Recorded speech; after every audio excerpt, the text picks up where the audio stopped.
Baik, Assalamualaikum warahmatullahi wabarakatuh. Bismillahirrahmanirrahim. Langsung saja saya akan menjelaskan mengenai materi fungsi pembangkit eksponensial atau yang disingkat dengan FPE ya. Yang mana materi ini merupakan kelanjutan dari materi minggu kemarin yaitu mengenai fungsi pembangkit biasa. Nah, di awal, di pendahuluan ini saya akan menjelaskan persamaan dan perbedaan di antara kedua fungsi pembangkit tersebut. Kalau dari persamaan jelas mempunyai fungsi peran yang sama atau kegunaan yang sama, yaitu untuk menyelesaikan masalah yang berhubungan dengan kombinatorik, rekursif, dan lain sebagainya. Persamaan yang pertama.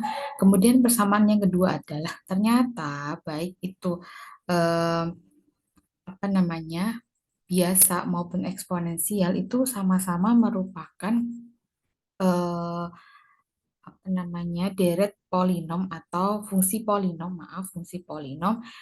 Tetapi bedanya adalah kalau eksponensial fungsi polinomnya berupa atau berbentuk deret eksponensial. Jadi sama bahwa baik itu pembangkit biasa maupun pembangkit eksponensial itu merupakan fungsi polinom yang mana x-nya itu berpangkat banyak dari x pangkat 0, x pangkat 1 sampai x pangkat n.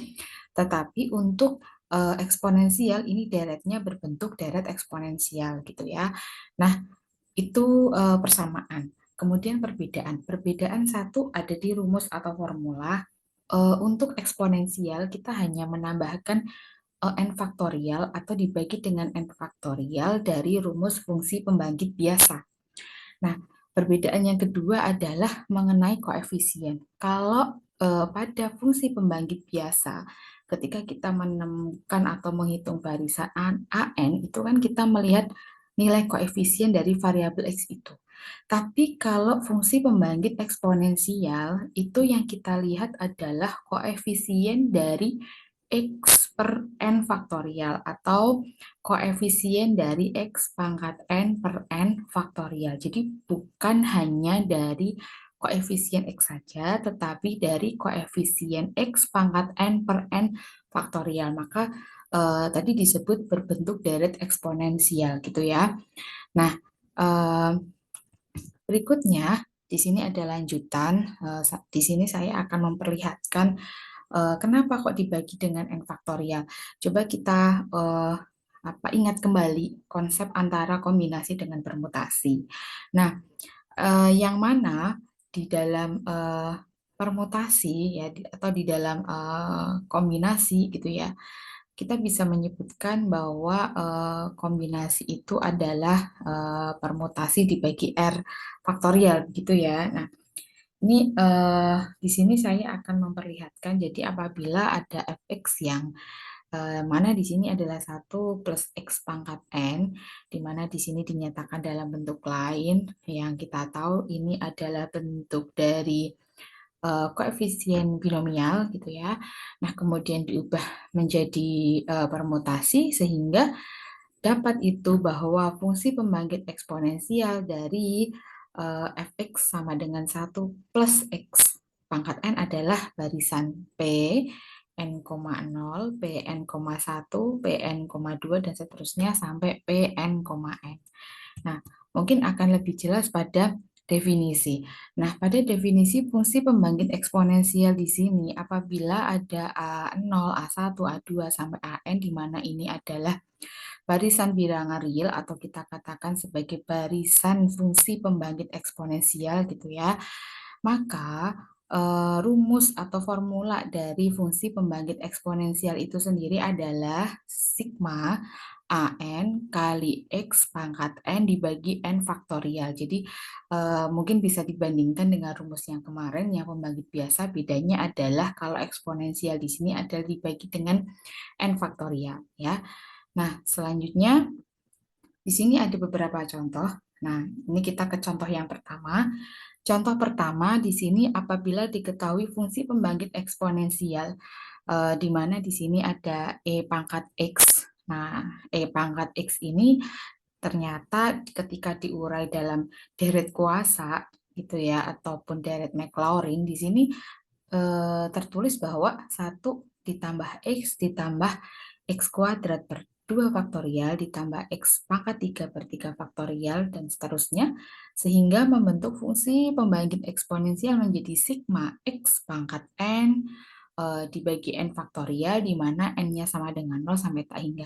Nah, untuk contoh pertama ini adalah contoh dasar yang mana ini nanti bisa kita turunkan rumusnya ketika E pangkat 4X, E pangkat 2X, jadi nanti menyesuaikan sama halnya dengan konsep pada fungsi pembangkit biasa kemarin ketika 1/1 min X, kemudian kita turunkan lagi ada rumus 1/1 min 4X dan lain seterusnya, jadi kita gunakan satu rumus yang mana nanti bisa diturunkan berdasarkan rumus yang pertama. Nah, ketika ada fungsi pembangkit eksponensial seperti contoh satu ini, disuruh menentukan barisannya.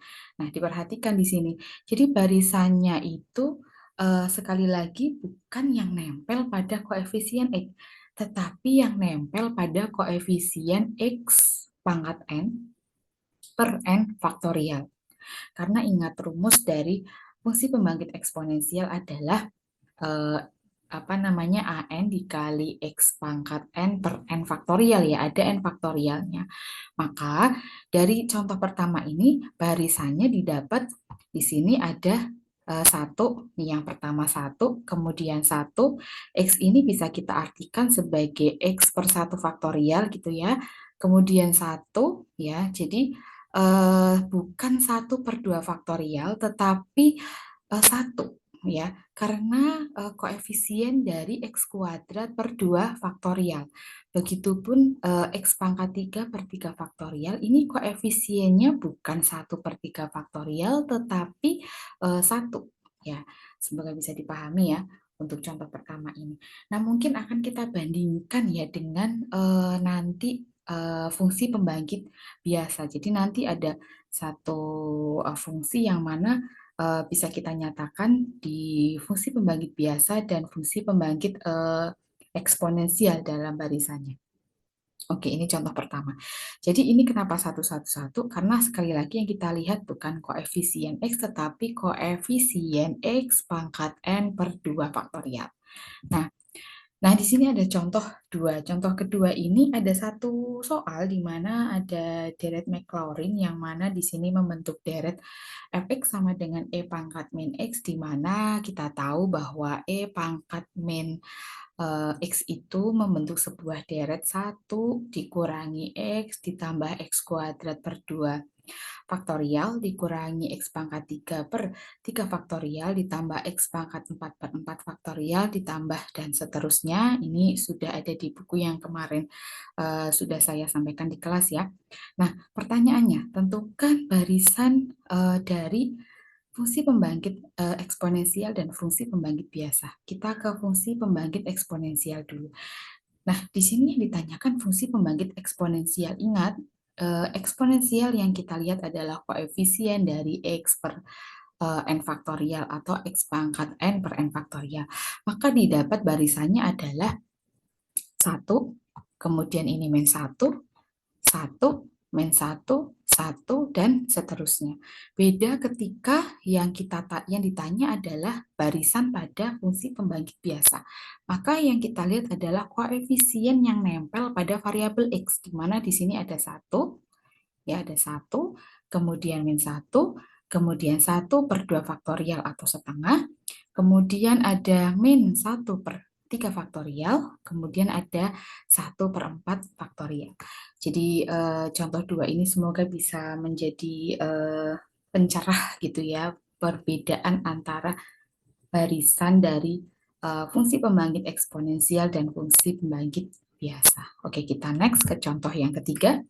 Nah, contoh ketiga di sini ada sebuah atau suatu fungsi pembangkit eksponensial di mana Px-nya adalah 3x kali 1 per 1 min 3x. Dan di sini pertanyaannya adalah tentukan barisannya atau AN-nya.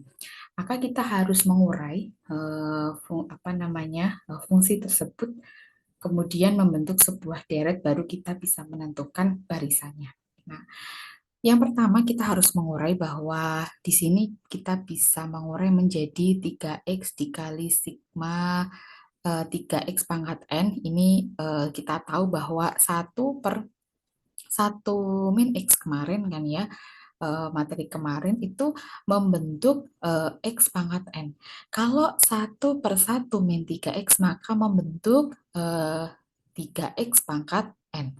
Kemudian yang bawahnya ini kita uraikan menjadi 3X dikali sigma 3 pangkat N dikali X pangkat N. Nah, kemudian kita masukkan ketika N-nya itu sama dengan 0 ya. Ketika N-nya sama dengan 0, untuk 3 pangkat N kali X pangkat N, maka kemudian membentuk 3X gitu ya. 3X dikali 1, ini 1 dapat dari mana? Dari 3 pangkat 0 kali X pangkat 0 gitu ya, 1. Kemudian 3X ini dapat dari 3 pangkat 1 kali X pangkat 1 dan seterusnya. Nah, sehingga kemudian kita kalikan dengan 3X, dapat 3X ditambah 9x kuadrat ditambah 27x pangkat 3 ditambah 81x pangkat 4 ditambah dan seterusnya. Tapi pertanyaannya di sini adalah barisan dari eksponensial, bukan dari pembangkit biasa. Kalau yang ditanyakan adalah barisan dari pembangkit biasa, maka kita cukup 3, 9, 27, kemudian 81 dan seterusnya gitu ya. Oh maaf, dari 0 ya. 0, kemudian 3, 9, 27, 81 dan seterusnya. Itu jika yang ditanyakan adalah barisan atau AN dari fungsi pembangkit biasa. Nah, yang ditanyakan ini adalah barisan dari fungsi pembangkit eksponensial. Maka kita harus membentuk deret ini menjadi formula dari fungsi pembangkit eksponensial yang mana ada X pangkat N per N faktorial.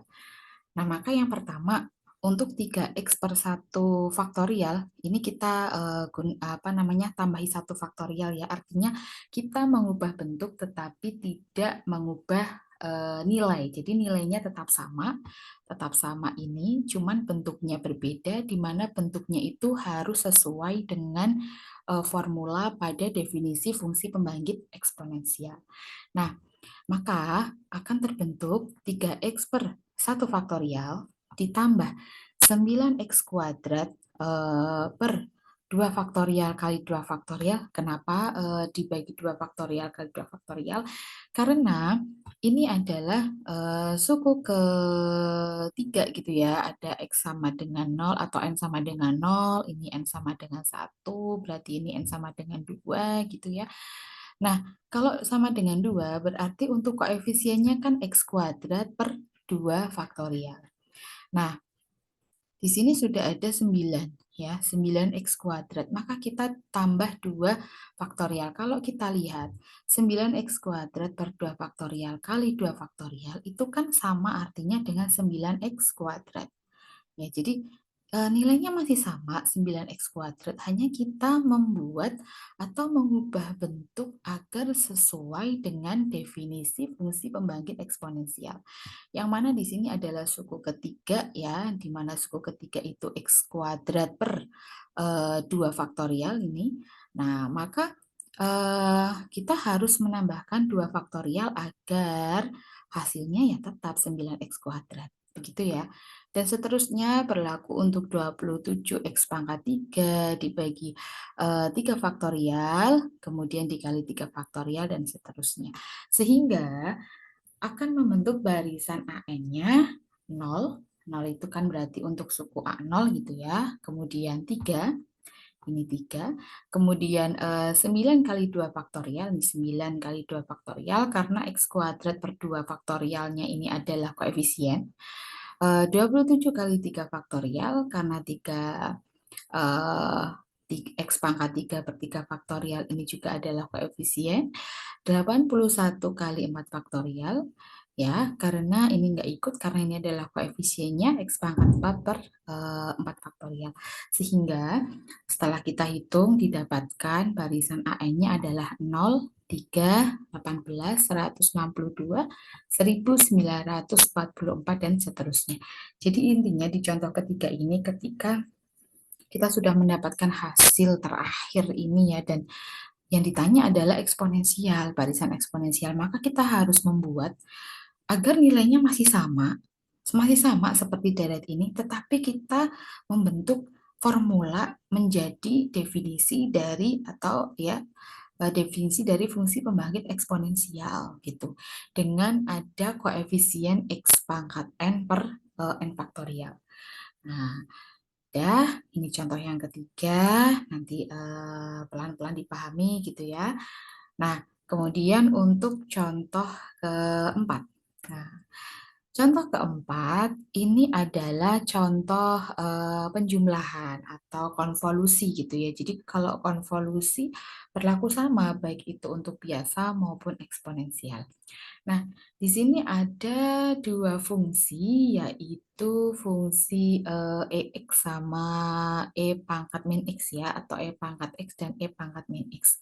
Di mana di situ sudah diketahui masing-masing barisan, masing-masing deret, maaf, dari E pangkat X dan E pangkat min X. Nah, pertanyaannya adalah tentukan barisan fungsi pembangkit eksponensial dari fungsi Gx dan fungsi Hx. Maka kita harus menjumlahkan sesuai dengan penjumlahan yang ada di dalam formula fungsi Gx maupun fungsi Hx ya. Nah, karena di contoh 4 ini deret masing-masing fungsinya itu sudah diurai, jadi sudah mudah sekali kita tinggal mensubstitusi, memasukkan sesuai dengan rumus yang ada. Oke, kita mulai dari yang GX terlebih dahulu. GX itu adalah E pangkat X ditambah E pangkat min X dibagi 2. Ya udah, berarti kita langsung ke suku ke yang pertama atau ke A0 gitu ya. 1 tambah 1 gitu. 2, 2 dibagi 2. 2 bagi 2 sama dengan 1. Kenapa bagi 2? Karena formula untuk fungsi GX adalah E pangkat X ditambah E pangkat min X dibagi 2. Begitupun untuk yang suku kedua. 1 ya, 1 ditambah min 1. 0 kan ya, maka di sini 0. Suku ketiga, X kuadrat per 2 faktorial ditambah X kuadrat per 2 faktorial, kan berarti 2X kuadrat per 2 faktorial gitu ya. Dibagi dua itu kan sama artinya dengan dikali setengah gitu ya, dan seterusnya. Sehingga baik fungsi Gx maupun Hx ini sudah dengan mudah kita tentukan barisannya ya. Untuk yang Gx maka kita mendapatkan deretnya 1 tambah 0 tambah X kuadrat per 2 faktorial tambah 0 dan seterusnya ya, sehingga barisannya ada 1, 0, 1, 0 dan seterusnya. Begitu. Yang Hx juga berlaku sama ya. Saya ambil di sini ada EX min E pangkat min X gitu ya. E pangkat min X dikurangi E pangkat min X. Jadi 1 dikurangi 1, 0, ini 0. Kemudian ada 1 di sini ya, yang kedua ya, 1. Kemudian dikurangi min 1, berarti menjadi 2 atau 2X. 2X dibagi 2 sama dengan X. Dan seterusnya ya, ini sama dengan penjumlahan operasi aljabar. Sehingga untuk fungsi Hx ini didapat deretnya adalah 1 ditambah X ditambah 0 ditambah X pangkat 3 per 3 faktorial ditambah seterusnya. Sehingga bisa ditentukan bahwa barisannya adalah 0, 1, 0, 1, dan seterusnya. Untuk contoh 4. Kemudian berikutnya ada di contoh 5. Nah, contoh 5 ini di sini pertanyaannya adalah tentukan barisan. Tentukan barisan apabila diketahui fungsi pembangkit eksponensialnya adalah 1 per 1 min 4x ya. Pertama kita akan mengubah ya 1 per 1 min 4x ini menjadi sebuah fungsi pembangkit ya. Nah, ini kita tahu bahwa kalau Kalau 1/1 min X itu kita bisa menyatakan menjadi sigma X pangkat N. Bagaimana kalau 1/1 min 4X? Maka kita ya berlaku turunannya ya, berlaku turunannya sehingga menjadi sigma 4X pangkat N dari N sama dengan 0, mohon maaf nih N sama dengan 0 ya, ketutupan ya, bukan N min 0, N sama dengan 0 sampai tak hingga. Nah, maka kita urai menjadi sigma 4 pangkat N dikali X pangkat N sama dengan 0 sampai tak hingga. Nah, kemudian kita masukkan substitusi di mana N-nya sama dengan 0, N sama dengan 1, N sama dengan 2, dan seterusnya. Didapatkan ada 1 ditambah 4X per 1 faktorial, kemudian ditambah 16 X kuadrat per 2 faktorial dikali 2 faktorial. Nah, lagi-lagi ketika sampai di step ketiga ini kan udah final gitu ya, udah selesai ini. Cuman yang ditanyakan adalah eksponensial. Maka bagaimana caranya kita mengubah agar hasilnya, nilainya masih sama deret ini. Cuman kita mengubah menjadi bentuk dalam fungsi pembangkit eksponensial yang mana ada koefisien X pangkat N per N faktorial. Jadi caranya sama kayak tadi. 1 ditambah X per, berarti untuk yang pertama kan, kalau ini kan 0 ya, 0 ya. Kalau ini 1 kan berarti X pangkat 1 per N faktorial atau 1 faktorial, ini udah sesuai. Kemudiannya ini X kuadrat per 2 faktorial, karena 2 faktorial dibagi dengan 2 faktorial, maka kita kalikan dengan 2 faktorial agar nilainya tetap sama 16X kuadrat. Begitu sebaliknya, begitupun seterusnya untuk suku ke 4, 5, dan seterusnya. Sehingga didapat deretnya menjadi 1 ditambah 4X ditambah 32X kuadrat per 2 faktorial ditambah 384X pangkat 3 per 3 faktorial dan seterusnya ya. Nah, sehingga kalau deretnya itu sudah sesuai dengan dengan formula gitu ya, fungsi pembangkit eksponensial, maka kita bisa menentukan barisannya. Nah, sehingga barisannya adalah 1, 4, 32, 384, dan seterusnya ya. Oke. Nah, terakhir di sini ada latihan. Mungkin kita coba gitu ya. 1, 2, 3 silahkan bisa dicoba. Kemudian nanti mungkin kita akan membahas melalui grup WA atau mungkin ke Google Meet. Mungkin yang lebih efektif ke grup WA aja ya. Kalau ke Google Meet itu saya mungkin sinyalnya tidak terlalu stabil dan mungkin di teman-teman juga sama. Jadi mungkin latihannya nanti kita bahas melalui grup WhatsApp kelas. Oke, mungkin itu saja dari saya. Silahkan nanti kalau ada pertanyaan ditanyakan di grup WA saja. Mungkin nanti saya akan beri aturan lagi melalui grup WA. Saya beri teman-teman untuk memahami materi ini berapa menit, kemudian nanti saya buka sesi pertanyaan itu berapa mahasiswa atau berapa pertanyaan, baru kemudian kita ke latihan. Oke, mungkin itu saja dari saya. Kurang lebihnya mohon maaf, dan kita lanjut ke grup WA. Sekian, wassalamualaikum warahmatullahi wabarakatuh.